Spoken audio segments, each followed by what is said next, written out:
In the sweltering heat of 1931 Phoenix, a secret love triangle exploded into a gruesome crime.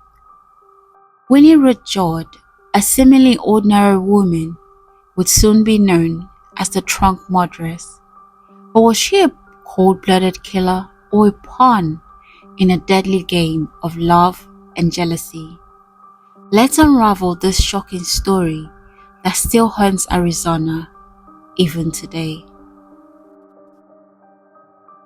Winnie Ruth Judd was born on January 29, 1905 in Oxford, Indiana.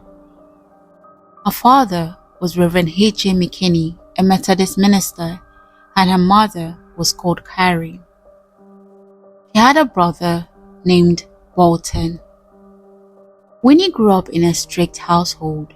Her father, a Methodist minister, and the family moved often as he took on new congregations. In small town Indiana, young Winnie was known for her charm and intelligence, but there was also a sense of restlessness around her. She spent her childhood helping her father with church duties and her mother in nurturing the family. But teenage years would bring change for Winnie. She was bright but often ill, missing school due to tuberculosis. But Winnie thrived, and soon she blossomed into a young woman. As Winnie blossomed into young womanhood, at just 17, she met a man who would change everything, Dr. Judd. At 17, she left that sheltered world behind, stepping into a marriage that would lead her far away from everything she ever knew. So Winnie Ruth Judd married Dr. William Judd in 1924 when she was 19.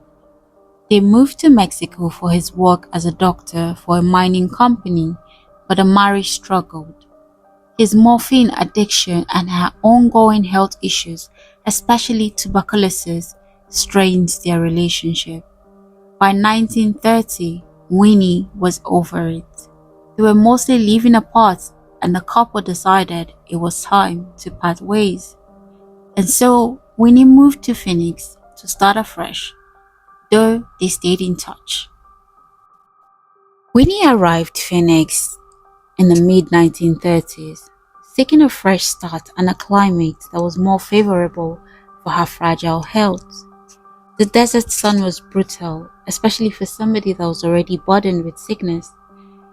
But yet Phoenix offered Winnie something she needed, a chance to remake her life, to distance herself from the failures of marriage, and to step into a role that was beyond being a doctor's wife. Winnie's first job was as a governess for a wealthy family. It was a role that suited her upbringing, a way to anchor herself while trying to figure out what was gonna come next. But Winnie battled with tuberculosis. She had coughing fits regularly, fatigued limbs, and times where she had to rest more than she wanted. But Winnie was determined, and so she pressed on. But within months, Winnie knew that she wanted something better. And so she transitioned to a job as a secretary at the Granal Medical Clinic in Phoenix. This job placed Winnie in a medical environment, close to doctors, nurses, patients, and medical equipment, surroundings that already felt familiar to Winnie. But for Winnie, the job wasn't just about her health. Being in the medical field came with prestige, and Winnie wanted to align herself with that. And so, it was at the Granal Clinic where she first crossed paths with Anne and Sarah. Anne Leroy and Sarah Hedrick Samuelson were best of friends. The two women also had tuberculosis and had moved from Alaska down to a warmer climate in Phoenix. Anne had medical training and was an X-ray technician at the Granal Medical Clinic. She quickly became friends with Winnie, and since Sarah was Anne's flatmate, all three women soon became friends. Soon, all three women began spending time together, chatting, sharing their illnesses, their frustrations, and their desires for something more. Anne and Sammy's medical and health backgrounds gave them social standing in that small medical circle. Their need for companionship, acceptance, and meaning must have made their bond with Winnie feel even more vital. One letter from Sammy to her parents that was dated in August 1930 mentioned how happy she was in her new life, writing that she had a nice home, a telephone by the bed, and small comforts she valued during recovery. Pretty soon, all three women moved in together and began to live more as sisters. But you see, the three women didn't just share a friendship, they also shared an entanglement with a man named Jack Halloran. Jack Halloran was a prominent businessman in Phoenix. He was sometimes called Happy Jack, reflecting his social persona. His main business was in timber and forest products, and he had considerable social standing in Phoenix due to his wealth. Jack was a married man, but he had a public reputation as something of a playboy, or at least a man accustomed to multiple romantic liaisons. Through the job and her friendships with Anne Leroy and Sarah Samuelson, Winnie was able to assess social circles involving patients and doctors who had ties to the city's elite. And it was no surprise when she came across Jack. Jack and Winnie eventually entered into an extramarital affair despite both being married at the time. The friendship between all three women was short-lived. As time went on, the relationship became strained. Winnie and Anne competed regularly for Jack's attention. Jealous words and threats were spoken. As tensions mounted, Winnie more often than not felt dominated. Arguments over Jack became constant. Sammy said to a friend, "Ruth, the girl that was staying with us moved out, so we're alone again and we like it so much better." And even though Winnie moved out to her own small apartment, tensions with Anne and Sammy did not vanish, but instead it shifted in tone. Anne continuously taunted Winnie. She never failed to show off with Jack at the slightest opportunity, and Sammy, an ever-supportive friend, always joined in. Winnie was slipping into emotional chaos. Her health was failing, her marriage had fallen apart, and her friendship with Anne and Sarah, one that was once filled with laughter, had turned into something of suspicion and jealousy. All three women could barely stand each other, and things would only get worse in October of that year. It was October 16th, and Jack was supposed to visit Winnie, but he never showed up. And so, alone in our apartment, Winnie began to think of every insult and taunt that she had heard from Anne. And before knowing what she was doing, she slipped her revolver into her purse and decided to walk back to Anne's apartment. Winnie said she just wanted to talk, but nobody knows if that was her true motive. On getting to the apartment, she found the door unlocked, and so she walked in. Immediately, Anne began to question her, and soon the two women began to argue. Voices rose and anger went up. Sammy tried to break it up, but both women was having none of it. And before Winnie could think, shots were fired off. Anne fell. Sammy rushed at Winnie, asking her what she had done. And in the same motion, Winnie shot Sammy too. Sammy screamed, and the two women struggled for the gun. And after a while, there was nothing but complete silence. Anne was dead, and Sammy was dead. Winnie stood there trembling, blood dripping from a wound in her hand, unable to comprehend what she had done. In shock, she began to clean. But she had a problem. How was she going to dispose two dead bodies? Winnie tried to clean up as much as she could, but the blood just didn't come off the walls. She tried to wipe the floor as much as she could, but blood stains were all over the place. And so, she looked around the room, looking for something to use to dispose the bodies. There was nothing but trunks. And so, Winnie decided she was going to dump Anne's body into the nearest trunk. It took her nearly 2 hours to fit Anne inside the trunk.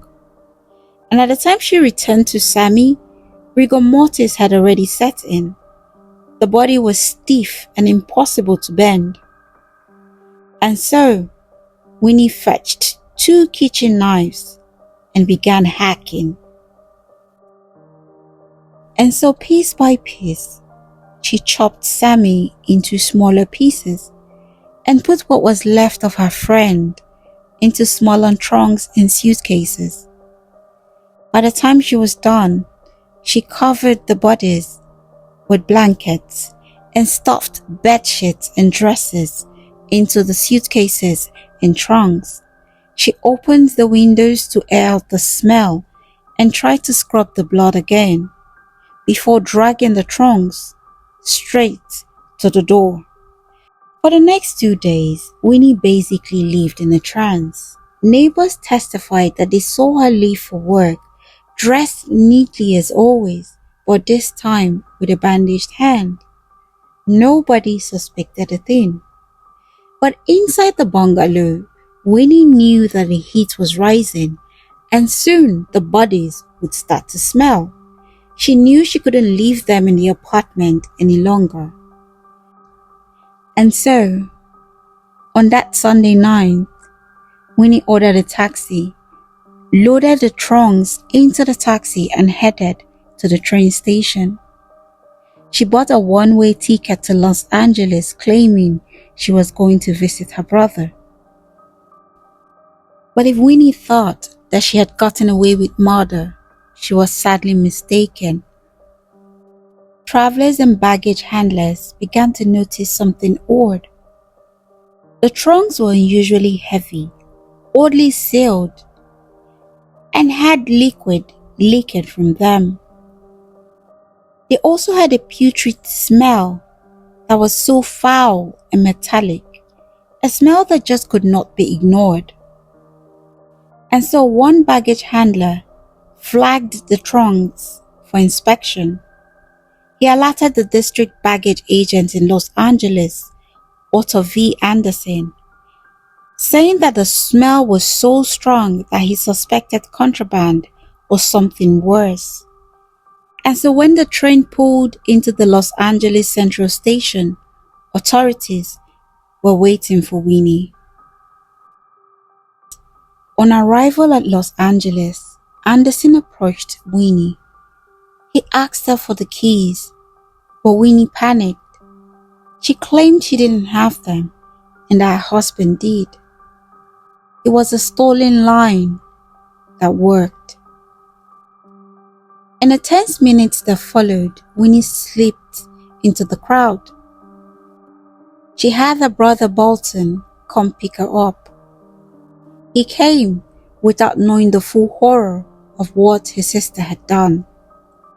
Back in baggage, with Winnie nowhere to be found, Anderson slapped hold tags on both trunks. And by 4:30 p.m., officers arrived with pry tools. They opened the first trunk, and inside was a human body intact, the remains of Anne Leroy. And in the other, dismembered remains of Sammy were found. But it wasn't just boat trunks. In the smaller suitcases as well, they also found human remains, cushioned with women's dresses. The room went silent. People began to swear under their breath. A detective moved back in shock, hand over mouth at the horror that was facing all of them. Detectives began to fan out throughout the station, looking for Winnie, describing her and showing her claim tickets, but she had already gone. Bolton had dropped her somewhere in the city, unaware that her sister was not wanted. And within hours, the story was out there. And for the next 4 days, Los Angeles became a manhunt. Winnie evaded the police for the next 4 days. But on the 5th day, Winnie got tired of running, and so she turned herself in at a funeral home, adding to the morbid drama of the entire case. The media had turned this case into such a spectacle, and Winnie would forever be known as the trunk murderess. At the time of her surrender, she did not offer major resistance. She was taken into custody quietly, and the birds of the funeral home echoed with the whispers that the trunk murderess had finally come out of hiding. Outside, the press swarmed. Photographers clicked away. Newspapers rushed to put her face and story on their front pages. The image of Winnie in a funeral parlor, surrendering amid death, her injured hand, the trunks already discovered, added to the gothic aura surrounding this case. Winnie was transported back to Phoenix to face murder charges. And meanwhile, in Phoenix, the bungalow on 2nd Street where Anne and Sammy lived became a morbid attraction. Neighbors, reporters, and curious onlookers all flocked to it. Soon after, tours were even offered. Despite the protests from the defense, evidence was not preserved. Winnie's trial began on January 19, 1932 in Maricopa County. Prosecutors argued that the relationship between the three women had deteriorated over weeks or even months, and that Winnie had inflicted the injury on her left hand on herself to claim self-defense. The defense argued that Winnie was mentally unfit and that she shouldn't be held responsible for her actions. But they failed to argue self-defense in any of the trial records. Winnie was found guilty and sentenced to death. Her initial death sentence was scheduled for February 17, 1933, but just before the execution date, there was a competency hearing. The court found Winnie mentally incompetent, and hence she was removed from death row and committed to the Arizona State Asylum for the Insane. While confined at the asylum, Winnie would go on to escape multiple times. There were 6 documented escapes between 1933 and 1963, and on one of those escapes, her final one in October 1963, she remained at large for over 6 years, using an alias and working in California. During that period, Winnie lived in San Francisco Bay Area, working as a live-in maid under the name Maria Kane.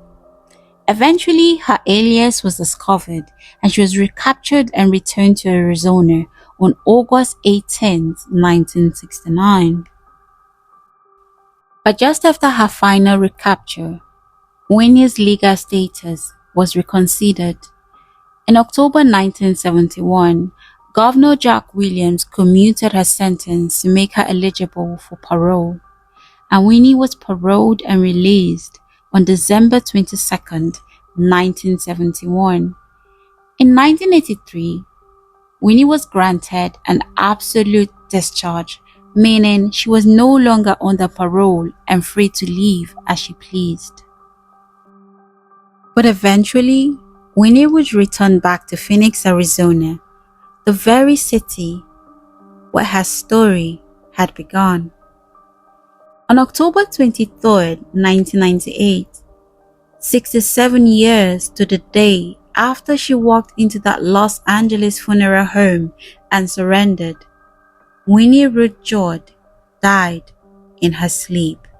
She was 93 years old. When news of her death reached the papers, it barely made the headlines. Time had turned the trunk murderess into just another quiet name in a long-forgotten file. But her story, one of jealousy, fear, madness, and romance, still lingers in Arizona's folklore. And even today, the case of the trunk murderess remains one of the most chilling in the state's history. A reminder of how love, jealousy, and fear can twist the human mind in ways no one ever expects. This is the monster under the bed.